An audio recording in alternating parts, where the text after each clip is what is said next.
Oh my god. Jesus, mate, what are you gonna do? Dunno, bro. I'm scared. I don't know if I'm ready to be a dad. Big John's Premium Vodka. Remember your regrets.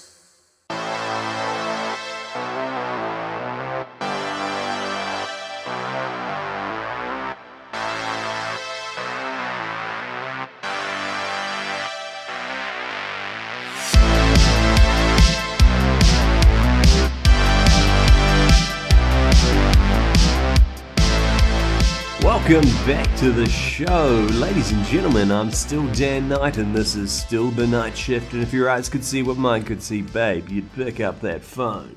We're of course going to be taking your calls all night long, but it's that time of night again, folks. It's time for the latest and greatest in sports news with The Night Shift Sports News Update.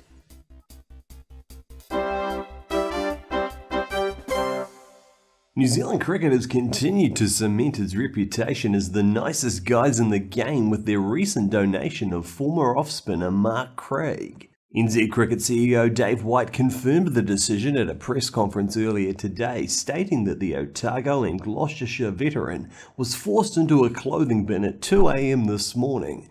Mark Craig, of course, averaged 46 at a strike rate of 73, but you still can't help but feel for his family.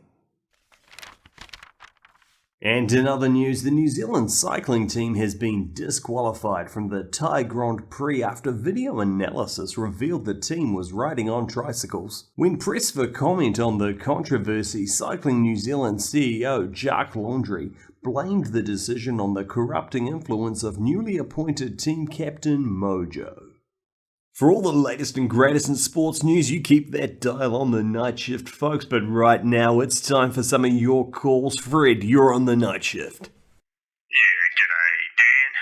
Fred here, long-time listener, first-time caller. Look, I just bought this shirt and it's looking a little small, so I'm wondering if you'd like to buy me a new one. To be honest with you there, Fred, I don't think I will, and this isn't sports discussion. What do you mean? This is an all-black shirt. When the All Blacks wear them, they're called jerseys, Fred. And this is a shirt. Bit of a button-up. Got a picture of Tane Randall on it. It's quite nice. It sounds like a lovely shirt, Fred, but I'm afraid that this really isn't my problem. Oh, I reckon this is a bit out of order. I've called up here, asking you to buy me a new shirt, and you've just said no. Yeah, that's a great point there, Fred. You've given me a lot to think about. Give us a call. We'd like to hear your thoughts. Should I buy Fred a new shirt? Up next, we've got Gary. Gary, what's on your mind? Yeah, g'day, mate. Wondering if it's alright if I can talk about the dogs on here. Of course you can, Gary. Of course you can. Everyone here at The Night Shift is a big fan of dog racing. Nah, not racing, mate. Fighting. We're trying to keep it hush-hush, but, down the dogs. Whoa. Hold your horses there, Gary. I'm sorry, mate, but you just can't call into The Night Shift talking about dog fighting and not give our listeners your pick of the week. Oh, I reckon Chomper's a good bit. Yeah, no eyes, but he makes up for it in teeth, you know. Good to know, Gary, good to know. I'll be getting my bets in soon. Give us a call, folks. What do you think? Is Chomper as safe a bet as they say he is? All right, up next we've got Paul. Paul, let's hear it. Hello, I would like to complain about that last caller. Hey, we always welcome a little bit of back and forth here on the show, but Paul, I gotta be honest with you, mate, I can't imagine what you object to about Gary's call. Obviously, that dog-fighting business. Now, I understand that's his opinion, and he is entitled to it, but I think it's rubbish. I've been involved in the dog community for years now. Not fighting, but riding. Dogback riding, the sport of kings. Paul, tell us how you got started. It's actually a rather interesting story.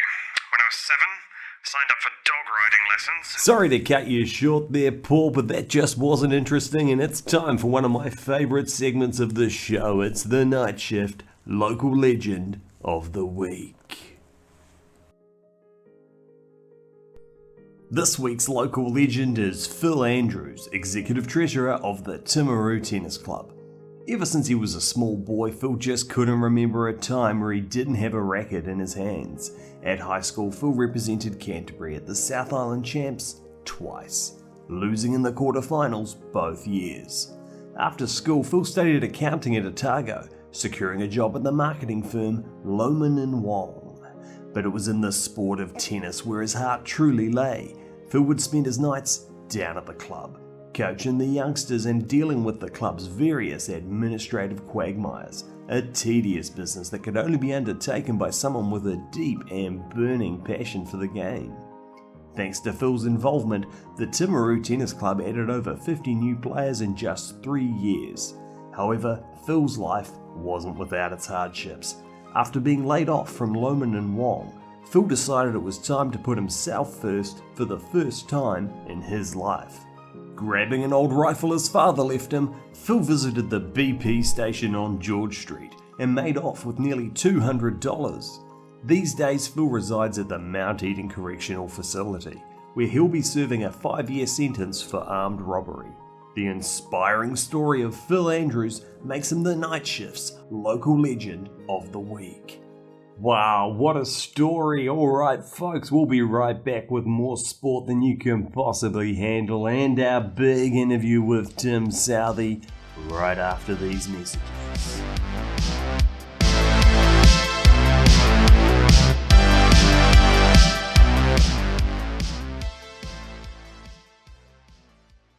How's it going, mate? I'll tell you the truth. Bit sick of these feet, to be honest. You should talk to Bob. Who's Bob? Hi, I'm Bob from Bob's Foot Removal. If you've got feet and don't want to, we're here to help. Here at Bob's, we'll cut your feet off and donate them to children in need. Our rates start at $19.99 for our basic package, all the way up to our $200 deluxe experience. So next time you want to cut your feet off, remember, you should talk to Bob. How's it going, mate? Much better. Thanks, Bob.